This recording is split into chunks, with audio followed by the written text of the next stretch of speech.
mami ya wee chigeta ọmụgwọ jụzia na ọma nnazi akwa ifugo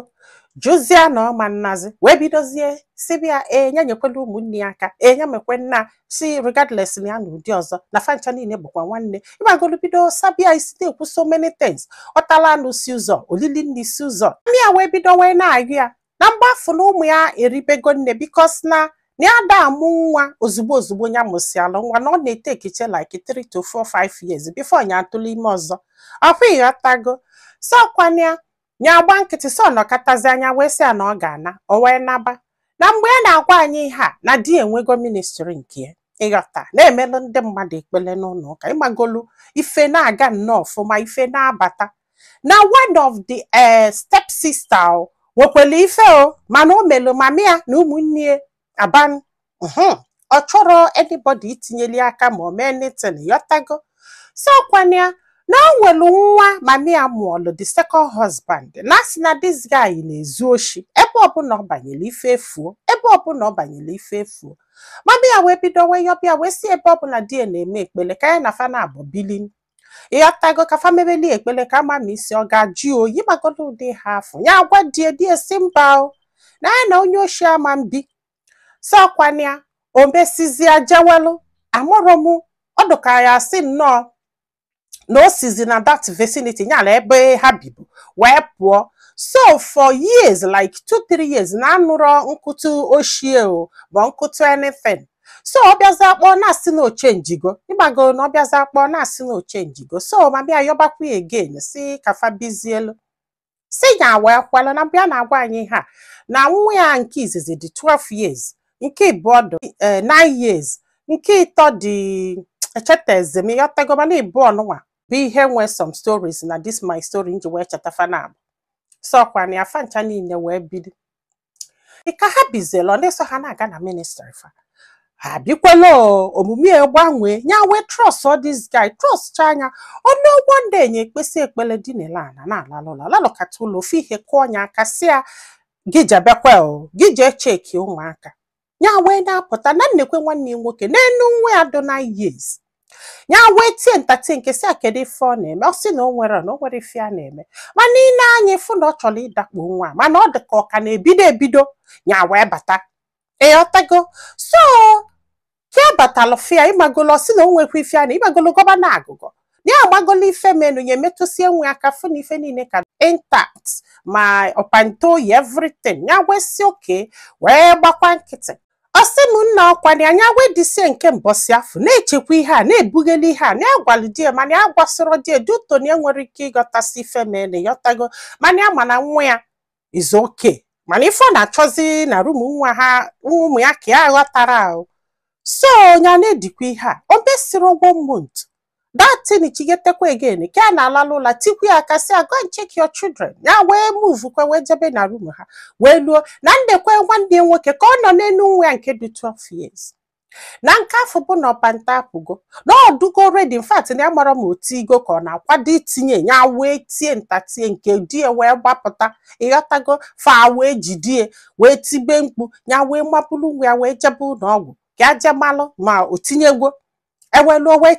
cheki si ọ bụ na o tinyerọ di ya wee si ya na ọma nlalụzi befel na o nwere ife ekwutelie ịghọtago anyị a na ọjọọ anyị a na ọjọọ wee si biko ka alalụba n'ụlọ ụka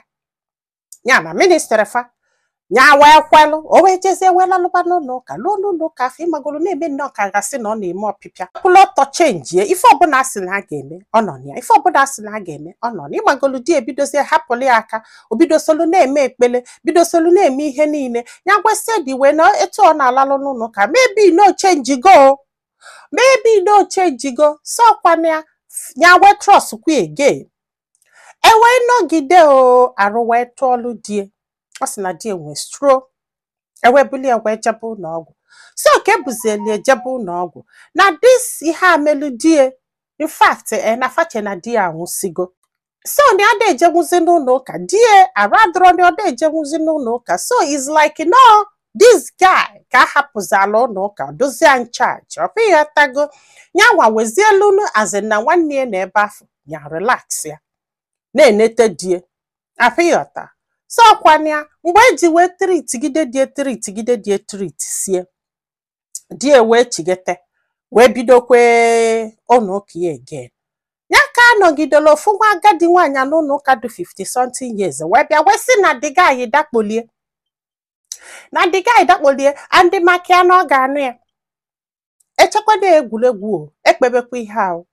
ekpe na-akpọchala m eke kpekete di wee yọbasịa welu ma ego welu ihe niile wee mechibe okwu yọba the woman ịmagolu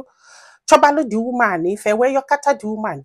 wee kwalụ ahụ ịghọtago ịgbago na enwere witness mana the woman na-ekwu ihe ọ na-ekwu na-ekwusi ike ahụ ịghọta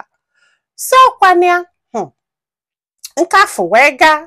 ka ihe anọgwa mesịala ịghọtago na di ya adịrọzi comfortable na nyanwa adịrọzikwu comfortable ịghọta na onye na-alalụ n'ụlọ ụka ndị bịazi ikpe ekpele ọ na-adakpozi ha ahụ ịghọtago so di wee decide aka ha ya ali ụlọ di wee ha ya ali ụlọ kwụọ ụgwọ everything o wee bizielu wee na-abịa na chọọchị olu one day nwa nwaanyị wee lọ nlọ wee sị mami ya na o nwere ife nwanne ya nwoke ga-eme na ọ bụrụ na o mee ihe anwa ha gbaghalị ya na ọ bụrụ na fa gbaghalịrị ọ pụọ na ọ ga-anwụ nọ ifenye afọ na nlọ mana ihe anwa ọ ga-eme ga-esheki ụlọ ụka ha ịghọta na ha sị na ha ga-etinye n'ekpele ha wee kpebe ekpele nna ya kpesie o mesiri ụgwọ mmuntu nwa ya lọrọ nlọ ọnụnwa ofu nwa agbọghọ bịa sị na ọ tụbali ya ime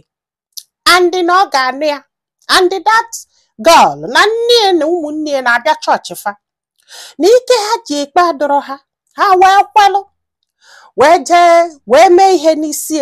na ihe di enyelie ha ji wee jee mee ihe n'isi this girl 450k ha wee mesi ihe n'isi dịga wee bịa soli ebile ebe afọ ha ya na ha furnish ụlọ ma friji ma generator everything na fa dobeli ebe afọ ka the girl mụrụ nwa na onye nwaneli ọmụgwọ apụ ịghọtago mana ka o jele ịmụ nwa na ọprịka o jikwa wee mụ nwa n'ihe ha kwụwu 200 and something k wee gbapụta dozga ọsị m ka ọ bataziri